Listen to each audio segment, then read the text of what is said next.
ఈ 200 దేశాలు భూమి మీద ఉండగా యేసుక్రీస్తు యొక్క 12 మంది శిష్యుల్లో ఒక్క శిష్యుణ్ణి మనకి ఇచ్చేసాడండి, మన ఇండియాకి పంపేశాడండి.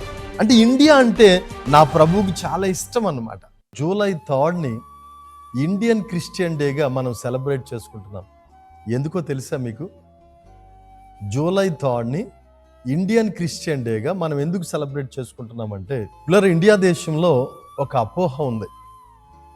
క్రిస్టియానిటీ అనేది లేదా యేసు ప్రభు యొక్క సువార్త 18వ శతాబ్దంలో వచ్చిందని, 19వ శతాబ్దంలో వచ్చిందని, బ్రిటిష్ వాళ్ళు తీసుకొచ్చారని, లేదా అమెరికా వాళ్ళు తీసుకొచ్చారని, లేదా కెనడా వాళ్ళు తీసుకొచ్చారని, అందుకే ఈ సువార్త మన ఇండియాకి వచ్చిందని, అంతకు ముందు లేదని చాలామంది చెప్పుకుంటూ ఉంటారు.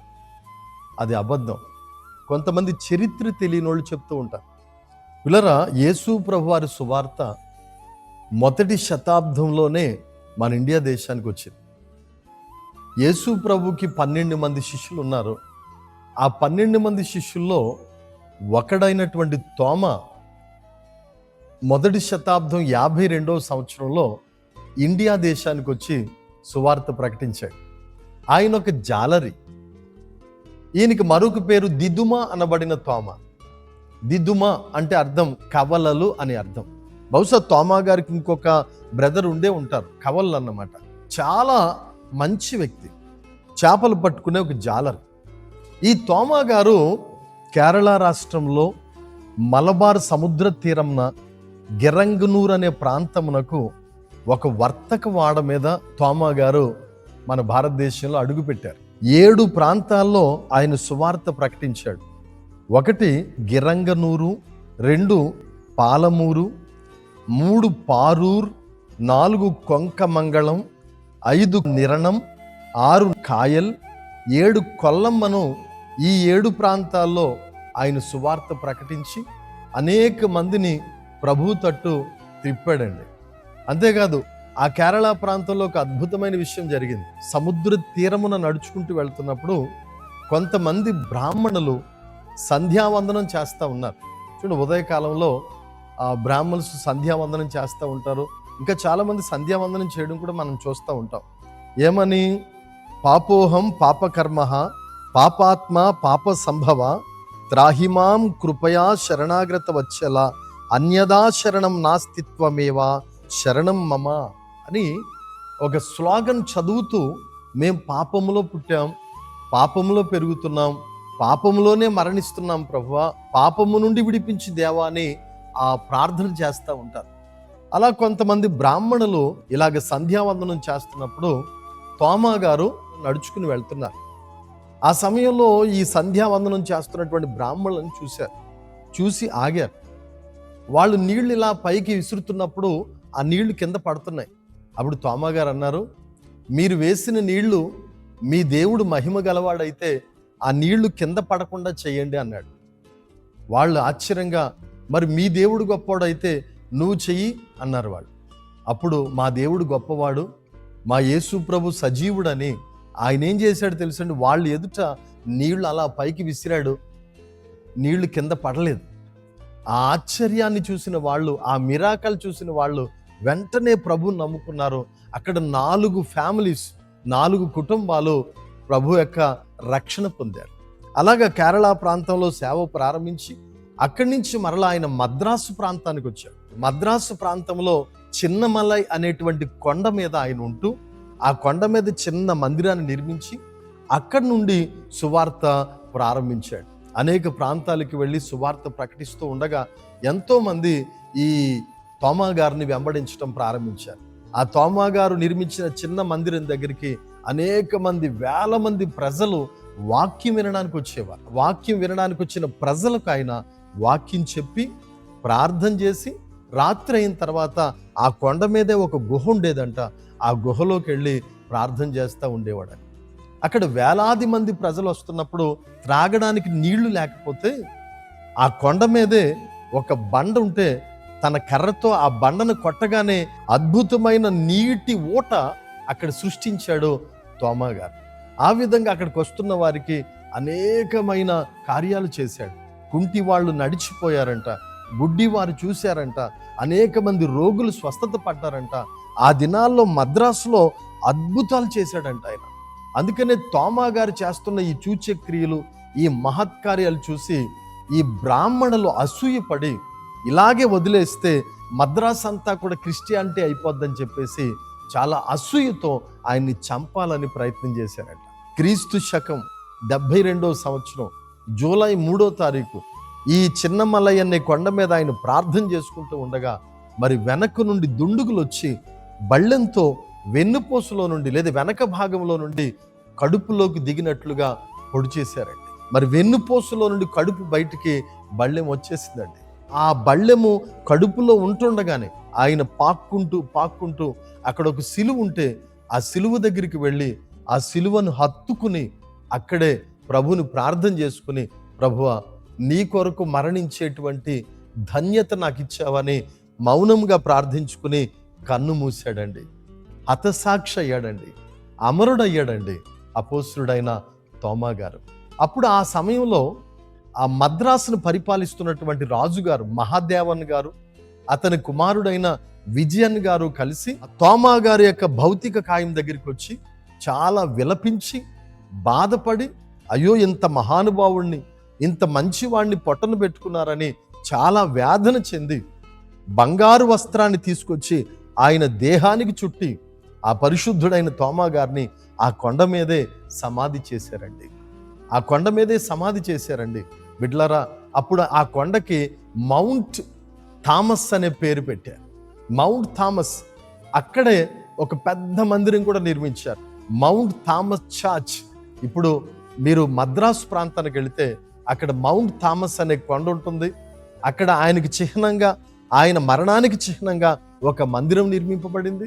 అక్కడ సమాధి కూడా, ఆయన సమాధి కూడా ఉన్నదండి. అది సాక్ష్యం కదా. కాబట్టి బ్రిటిష్ వాళ్ళు తీసుకొచ్చారు సువార్త, అమెరికా వాళ్ళు తీసుకొచ్చారు సువార్త, కెనడా వాళ్ళు తీసుకొచ్చారు అని ఇప్పటికీ కొంతమంది చరిత్ర తెలియని వాళ్ళు మాట్లాడుతూ ఉన్నారు. వీళ్ళారా, యేసుక్రీస్తు ప్రభు సువార్త, యేసుక్రీస్తు మరణించిన కొన్ని సంవత్సరాలకే మొదటి శతాబ్దంలోనే మన ఇండియా దేశానికి వచ్చిందని ప్రభు పేరట నేను మనవి చేస్తా ఉన్నాను. మన ఇండియా దేశంలో ఈ పరిశుద్ధుడైన తోమా గారు చేసిన పరిచర్యను, ఆయన చేసిన మంచి కార్యాలని మన ఇండియన్ గవర్నమెంట్ గుర్తించి ఆయనకి జ్ఞాపకార్థంగా 1964 సంవత్సరం డిసెంబర్ 2వ తారీఖున ఆయన గౌరవార్థమై ఆయన ఫోటో వేసి ఆయన పేరట పోస్టల్ స్టాంప్ విడుదల చేశారు. ఇది కూడా గొప్ప సాక్ష్యం అండి.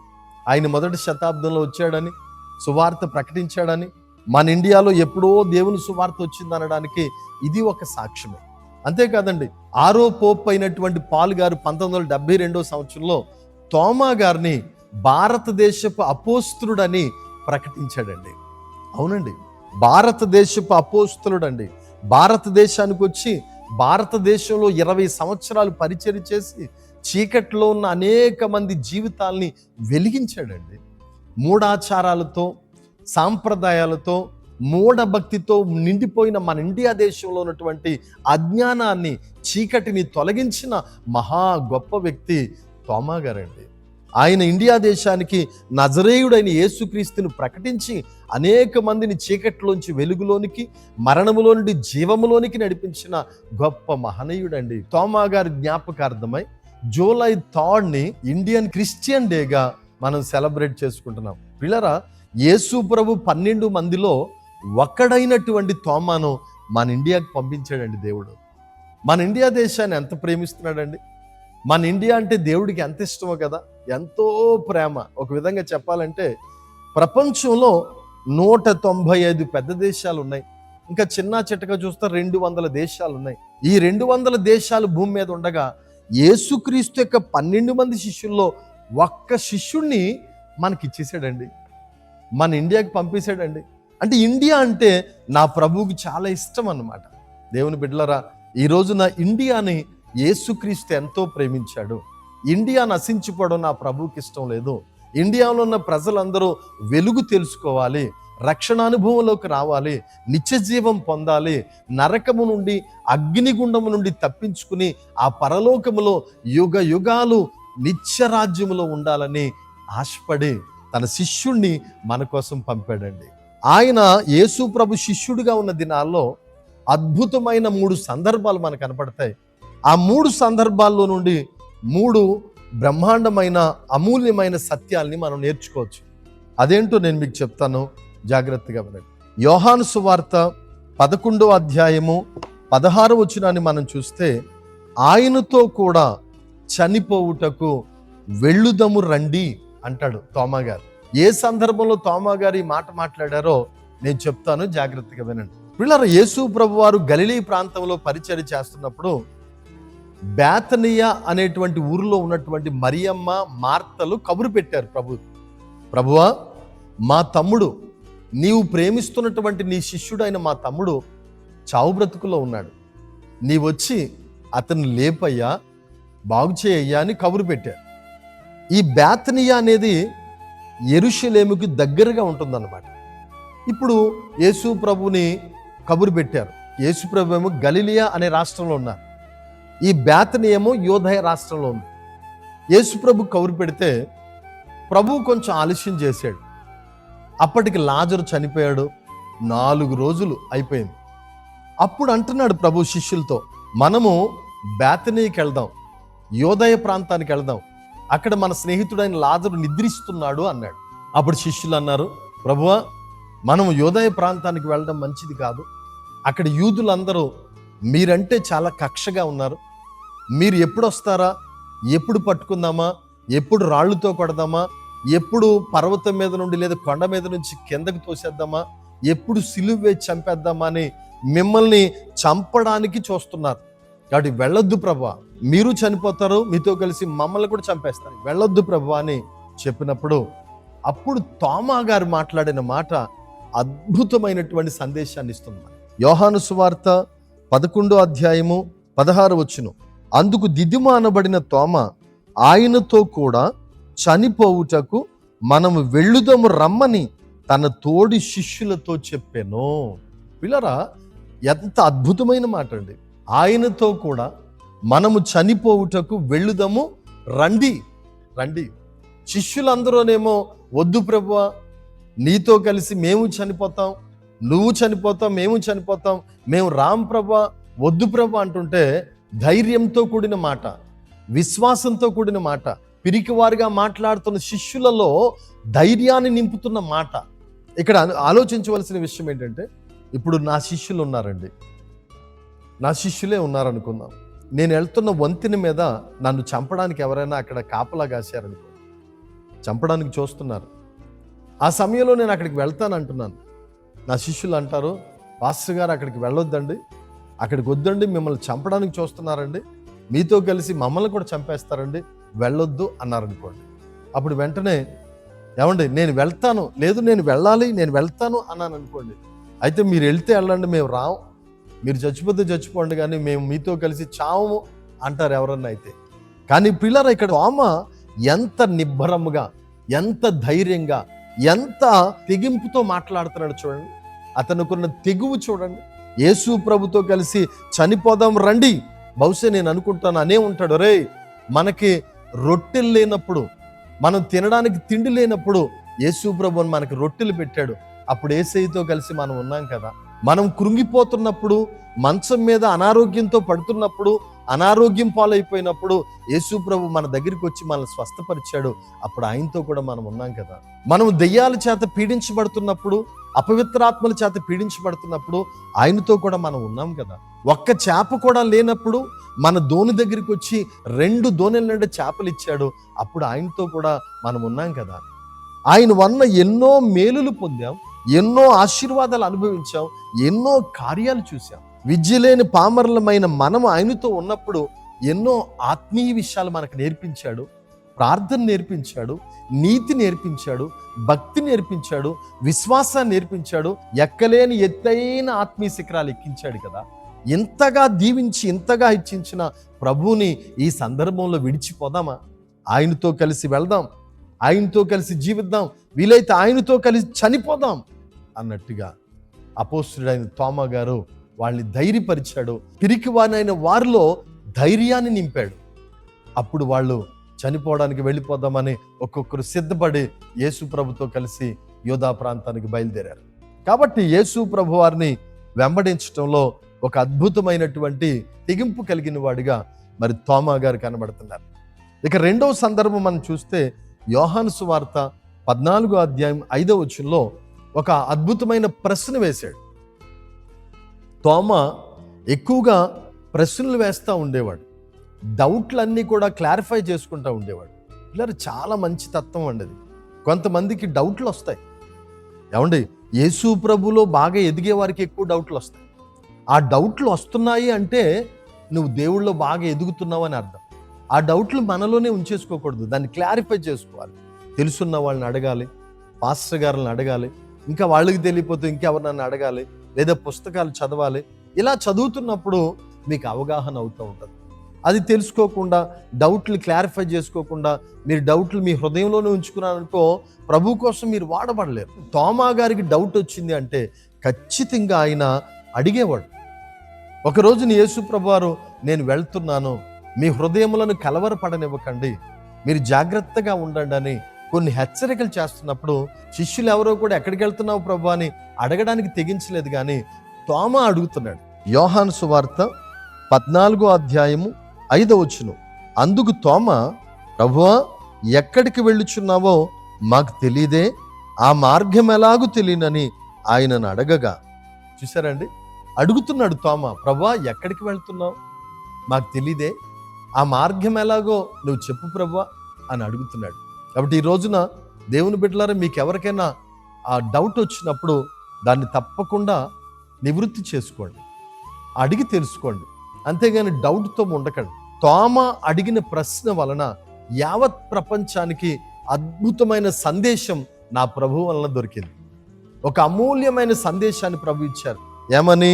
యోహాను సువార్త 14:6లో ఉంటుంది, నేనే మార్గము, నేనే సత్యము, నేనే జీవము, నా ద్వారానే తప్ప ఎవడునూ తండ్రి వద్దకు రాలేడు. ఎంత అద్భుతమైన మాట అండి. ఈ బహుశా ఈ తోమా గారే గాని ఈ ప్రశ్న అడిగి ఉండకపోతే ఈ అద్భుతమైన సమాధానము క్రైస్తవ ప్రపంచానికి వచ్చేది కాదు. నేనే మార్గము, నేనే సత్యము, నేనే జీవం అని క్రైస్తవ ప్రపంచానికి ఒక అద్భుతమైన సందేశాన్ని నా ప్రభు అందించినట్టుగా ఉంది. ఈ మాట తోమా గారి వల్లనే వచ్చింది. ఇది రెండవ సందేశం.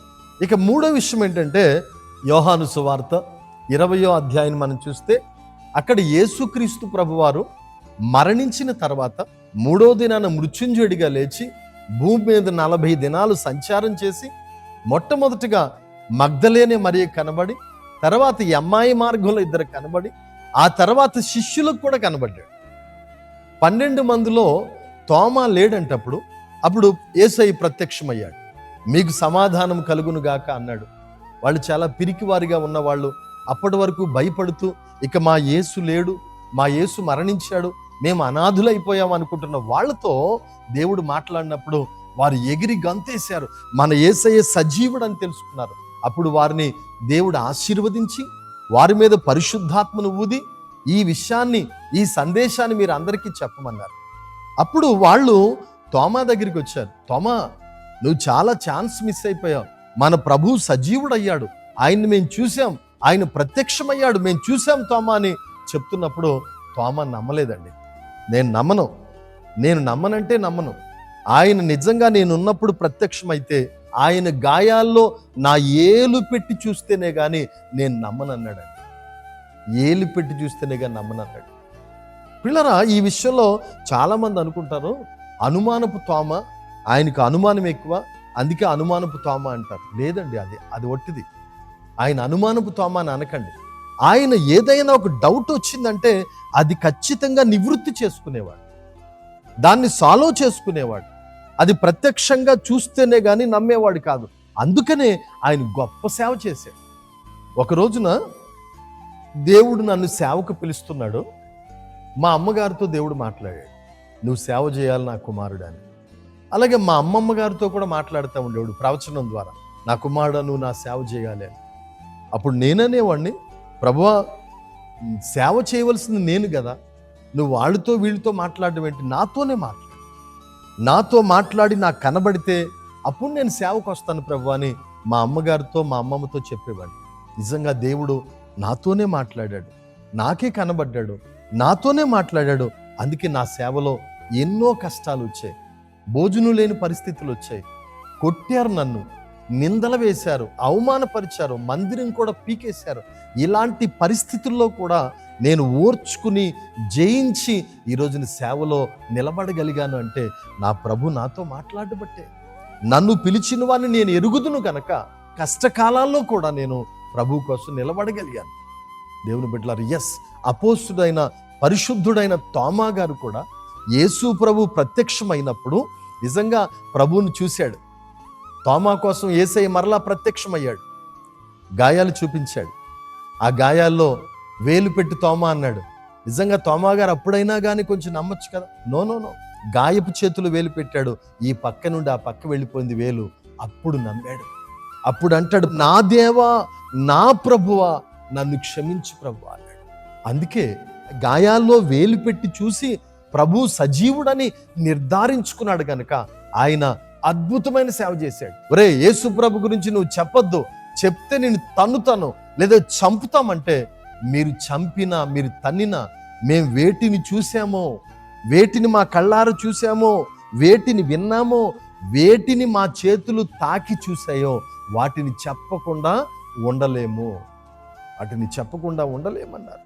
ఇండియా దేశంలో భయంకరమైన మనుషులుండే ఇండియా దేశంలో మూఢాచారాలతో, సాంప్రదాయాలతో, మత ఆచారాలతో భయంకరంగా మనుషుల్ని చంపుకుంటున్న ఇండియా దేశంలో ఎన్నో కష్టాలు పడి, ఎన్నో శ్రమలు పడి, ఎన్నో నిందలు పడి, నిలువ నీడ కూడా లేని పరిస్థితుల్లో ఇక్కడ సేవ చేసి ఇండియాలోనే హతసాక్షిగా చనిపోయాడు. ఇండియా ప్రజలను అనేకుల్ని వెలిగించాడు, అనేకుల్ని ప్రభు తట్టు తిప్పాడు, అనేకుల్ని యేసుక్రీస్తుకి కానుగ్గా సమర్పించాడు. ఇలా గొప్ప సేవ చేశాడు ఈ మహానుభావుడు. ఈరోజు ఇండియాలో అనేక మంది సంఘాలు ఉన్నాయి, అనేక మంది క్రిస్టియన్స్ ఉన్నారు, అనేక మంది పాస్టర్ గారు ఉన్నారు. ఇంత సేవ విస్తరించిందంటే ఆ మహానుభావుడు పరిశుద్ధుడైన తోమా గారు వేసిన విత్తనాలే కాదండి. కాబట్టి ఈ రోజున ఆ తోమా గారిని జ్ఞాపకం చేసుకుంటూ, మొదటి శతాబ్దంలోనే క్రిస్టియానిటీ వచ్చిందని, సువార్త వచ్చిందని జూలై 3 సెలబ్రేట్ చేసుకుంటున్నాం. ఇదే క్రిస్టియన్ డే అంటే తోమా గారి యొక్క జీవితాన్ని స్ఫూర్తిగా తీసుకోండి. ఆయన ఎక్కడి నుంచో మన ఇండియా వచ్చి గొప్ప సేవ చేసి అనేక ప్రాంతాల్లో మందిరాలు కట్టి ఎంతో మందిని ప్రభు కొరకు సంపాదించాడండి. అసలు క్రీస్తు సువార్త లేనటువంటి దినాల్లోనే అంతగా సువార్త ప్రకటించి దేవుని కొరకు అనేక మందిని రక్షించాడే. మనం ప్రభు కోసం మనం ఏం చేద్దాం? మనం కూడా తోమా గారిని స్ఫూర్తిగా తీసుకుని ఈ రోజు నుంచి ప్రభు కోసం సువార్త ప్రకటిద్దాం, ఆత్మలను రక్షిద్దాం. దేవుడు మిమ్మల్ని దీవించును గాక. ఆమేన్. God bless you. అందరికీ వందనాలు.